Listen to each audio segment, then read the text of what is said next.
TV Harian Nasional adalah media yang mengangkat dan menyajikan perkembangan seputar politik dan hukum, ekonomi, pariwisata, pendidikan dan budaya, serta pertanian dan perkebunan. Bismillahirrahmanirrahim. Terima kasih Yang Mulia atas kesempatan ini. Perkenankan kami penasihat hukum terdakwa Sony Wijaya membacakan nota keberatan atau eksepsi. Nota keberatan atas nama terdakwa Sony Wijaya dalam perkara pidana nomor 45/Pitsus TPK 2021 PN Jakarta Pusat, Pengadilan Tindak Pidana Korupsi pada Pengadilan Negeri Jakarta Pusat. Nama lengkap Sony Wijaya, tempat lahir Jakarta, umur 63 tahun, laki-laki, kebangsaan Indonesia, tempat tinggal Jalan Oto Iskandarina 3, Komplek KPAD 2, nomor G89 RT 002, RW 002, Kelurahan Cipinang Cempedak, Kecamatan Jatinegara, Kota Jakarta Timur, Provinsi DKI Jakarta, agama Islam, pekerjaan mantan Direktur Utama PT Sabri periode 2016 sampai dengan 2020. Pendidikan Akabri angkatan 1982. Didakwa, dakwaan primer, dakwaan subsidiar. Majelis hakim yang kami muliakan, penuntut umum yang terhormat, sidang pengadilan yang kami hormati, kami selaku penasihat hukum terdakwa Sony Wijaya mengucapkan terima kasih kepada majelis hakim yang telah memberi kesempatan kepada kami untuk mengajukan nota keberatan terhadap surat dakwaan penuntut umum. Setelah kami penasihat hukum terdakwa mempelajari surat dakwaan penuntut umum dengan nomor register perkara PDS 02-Kor-Jakarta TM-05-2021 tanggal 12 Agustus 2021 yang dibacakan pada hari Senin 16 Agustus 2021 di muka sidang Pengadilan Tindak Pidana Korupsi pada Pengadilan Negeri Jakarta Pusat. Maka pada sidang hari ini Senin 23 Agustus 2021, perkenankanlah kami penasihat hukum terdakwa mengajukan nota keberatan terhadap surat dakwaan penuntut umum berdasarkan ketentuan KUHP pasal 156 ayat 1 yang berbunyi dan seterusnya, bahwa salah satu asas yang paling fundamental dalam perkara pidana adalah keharusan pembuatan surat dakwaan.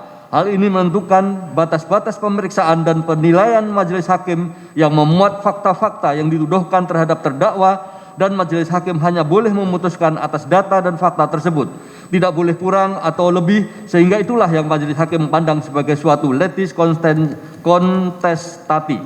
Bahwa surat dakwaan dalam perkara pidana merupakan pedoman dasar dari keseluruhan proses pidana, yaitu keseluruhan isi dari surat dakwaan merupakan dasar dari pemeriksaan dan dasar bagi putusan majelis hakim. Bahwa sebagai dasar dari keseluruhan proses pidana, surat dakwaan selain harus memuat syarat formil dan material seperti yang dimaksud pada pasal 143 ayat 2 huruf B KUHP, ialah harus berupa uraian secara cermat, jelas dan lengkap mengenai tindak pidana yang didakwakan dengan menyebutkan waktu dan tempat tindak pidana itu dilakukan. Juga harus disusun atau dirumuskan secara lengkap, jelas dan tepat dalam menguraikan perbuatan-perbuatan yang dituduhkan telah dilakukan oleh terdakwa sesuai rumusan tindak pidana yang mengancam perbuatan itu dengan hukum pidana. Bahwa surat dakwaan harus memuat semua unsur tindak pidana yang didakwakan, berarti bahwa surat dakwaan tidak boleh merupakan suatu obscure libel atau tidak jelas, sehingga dalam surat dakwaan harus disebutkan semua unsur dari tindak pidana yang bersangkutan. Jadi dalam surat dakwaan tidak boleh melupakan salah satu daripada unsur-unsur dari tindak pidana yang didakwakan karena lupa mencantumkan salah satu unsur saja menyebabkan surat dakwaan batal demi hukum, seperti ditegaskan oleh pasal 143 ayat 2 KUHP.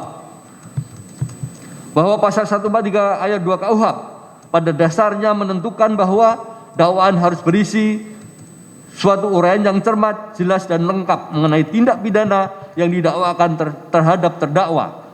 Suatu penyebutan yang tepat mengenai waktu dilakukan tindak pidana yang didakwakan terhadap terdakwa, dan suatu penyebutan yang tepat mengenai tempat dilakukannya tindak pidana yang didakwakan terhadap terdakwa. Bahwa surat dakwaan harus dibuat dengan jelas dan terperinci mengenai objek terhadap mana perbuatan itu dilakukan maupun masalahnya, dan tidak boleh dirumuskan secara umum saja.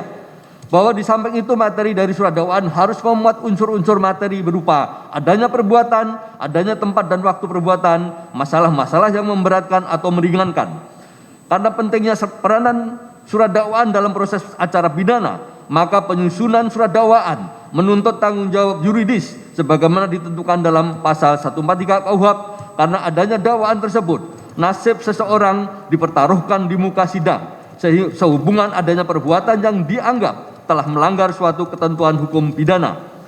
Dalam proses penuntutan perkara pidana di muka sidang, ruang lingkup pemeriksaan di persidangan dibatasi oleh fakta yang didakwakan dalam surat dakwaan, sehingga majelis hakim dalam menjatuhkan putusannya semata-mata berdasarkan hasil pemeriksaan dan penilaian terhadap fakta yang diuraikan dalam surat dakwaan yang dianggap terbukti.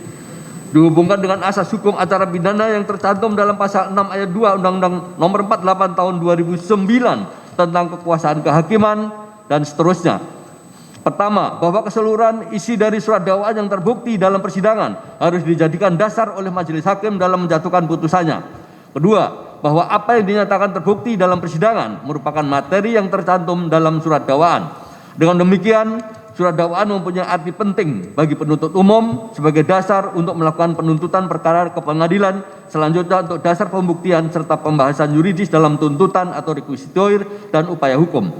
Majelis hakim sebagai dasar pemeriksaan sidang di pengadilan dan putusan yang akan dicantumkan tentang terbukti tidaknya kesalahan terdakwa sebagaimana yang didakwakan.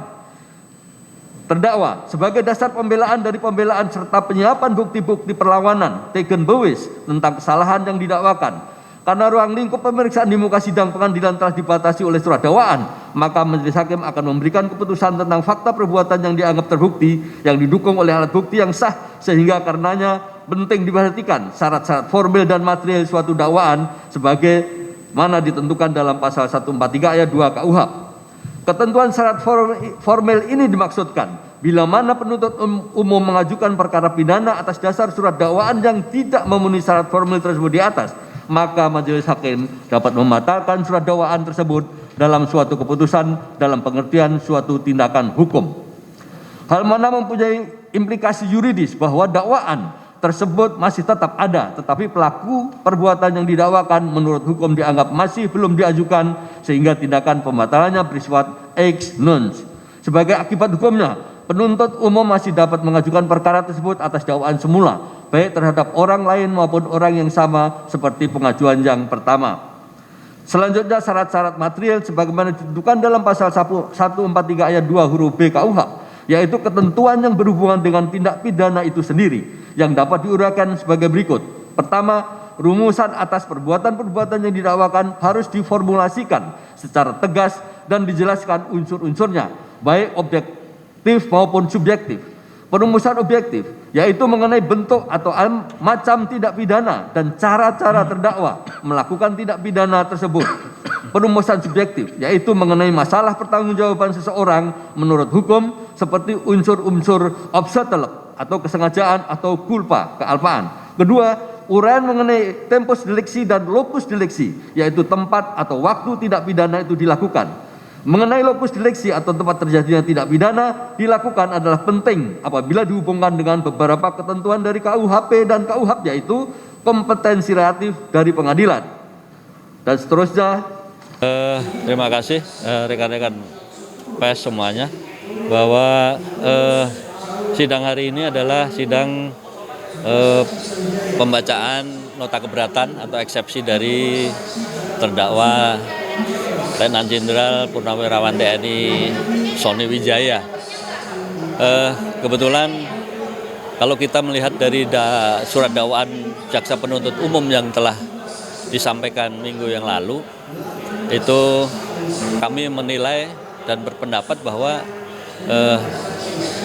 terhadap terdakwa Sony Wijaya harus membuat suatu nota keberatan karena ada poin-poin yang memang harus perlu diuji secara hukum lagi, sehingga kami mengambil poin-poin tertentu saja, yaitu antara lain tentang kewenangan pengadilan tindak pidana korupsi di Jakarta, Pengadilan Jakarta Pusat ini, kemudian juga bahwa ada beberapa hal tentang ketidakcermatan dari surat dakwaan yang dibuat secara bersamaan Karena kan surat dakwaan terhadap satu terdakwa itu kan harus dibuat secara jelas, cermat, ya, dan tegas seperti itu. Sementara kalau kita melihat surat dakwaan yang kita terima terhadap terdakwa Sony Wijaya itu, dakwaannya itu adalah dakwaan yang sangat banyak, penggabungan dari beberapa terdakwa. Jadi penggabungan dari 8 atau 9 terdakwa yang semula 9 terdakwa itu digabung menjadi satu, kemudian dipotong menjadi namanya dakwaan masing-masing. Menurut saya perumusan dakwaan yang seperti itu tuh tidak tepat di dalam ketentuan KUHP ya.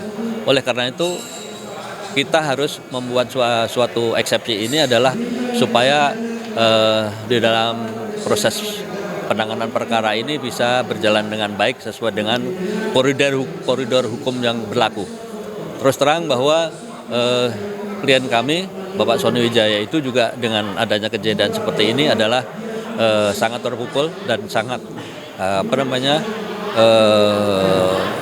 sedih ya kenapa ini bisa terjadi, karena secara pribadi beliau itu sejak awal, beliau kan adalah periode yang kedua setelah Bapak Adam Rahmat Damiri, bahwa di dalam kepemimpinan dia di Asabri tahun 2016 sampai 2020 ya, itu adalah dia selalu menegaskan kepada